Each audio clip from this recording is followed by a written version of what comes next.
Thank you, Sims. His sound is described as eccentric afro neo-soul jazz, and in 2017 he was named winner of the Standard Bank Joy of Jazz Discover competition. Right, his name is Ntokozo Mahlangu, known in the music circles as Shade, whose artistic work is anchored against the backdrop of raising awareness and supporting the LGBTIQ plus advocacy. Shade, who is slowly but surely stamping his authority in the music industry, has just released his latest project titled Wena. He's here in studio to tell us all about that and more. It's great to have you in the studio, Shade. I absolutely love your look. Totally refreshing. Thank you very much. Thank you very much for having me as well. I want you to please bring us into your world and let us know how you as a person and this world of music first collided, and why you decided to carry on this journey. I mean, like any other singer or vocalist, I've always been very interested in music, you know, from a very young age, from primary school to my teen years, where I was a worship leader at church.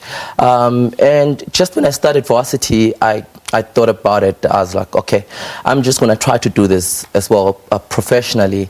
And I did a little bit in 2011.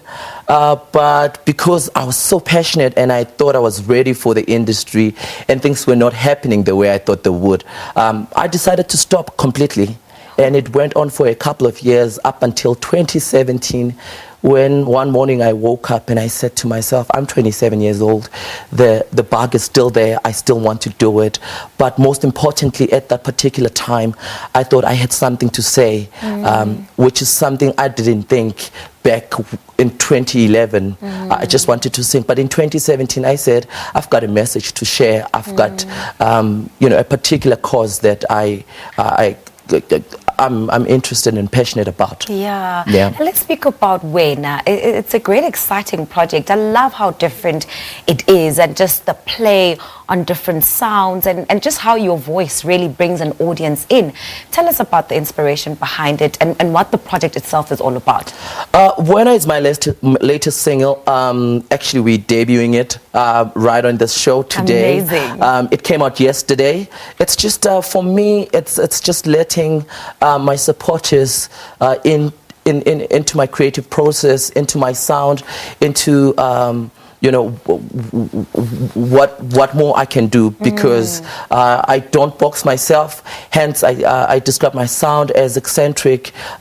Today you could say, oh, he's afro pop. Tomorrow I could be a little bit trap. The other day I could be something else. So but I was particularly going for you know, something interesting, something radio friendly, something people could be able to listen to and relate to. It's just a beautiful love song. It has taken shape. I don't know, we've revived it I don't know how many times. You know, we have had some sort of a more hip-hop touch to it, a more jazz touch to it, but now we just went for a sound that is you know, more relatable across. It's so interesting how a song evolves and takes, you know, a life of its own, just like any other story that can start in one particular way and end, you know, completely differently. Indeed. Talk to us about the people that worked with you. On this particular one, I'm from Pretoria, but originally from Mpumalanga. But Pretoria is so underrated for its talent.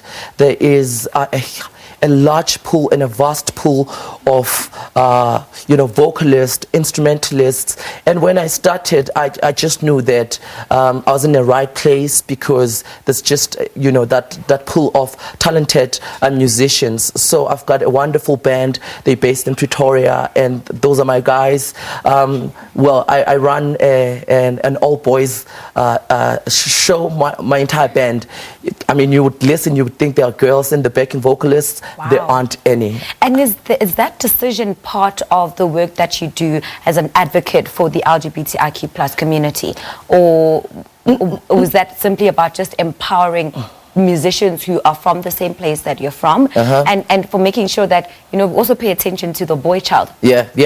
And, you know, not entirely, but I always tell my band as well, I'm like, I just really wish I had an all-gay band. I really, really wanted that sort of setup. But, I mean, we also understand the issues that still affect us in our society.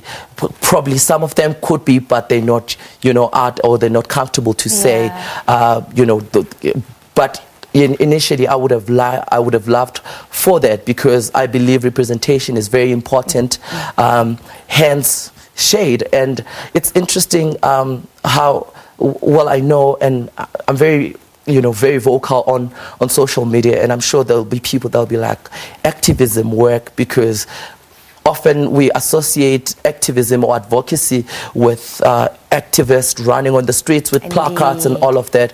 But for me, my music, what I represent, my look, you know, some of the content of my music, particularly on Wena, I'm not mentioning any boy, but I want, you know, someone at home to be represented again, and to say, I could sing this to my boyfriend or to my husband, because that's, you know, that's my reality as well. When I say Wena, that's definitely a wonderful Shade. You are incredible. I can't wait to see you perform.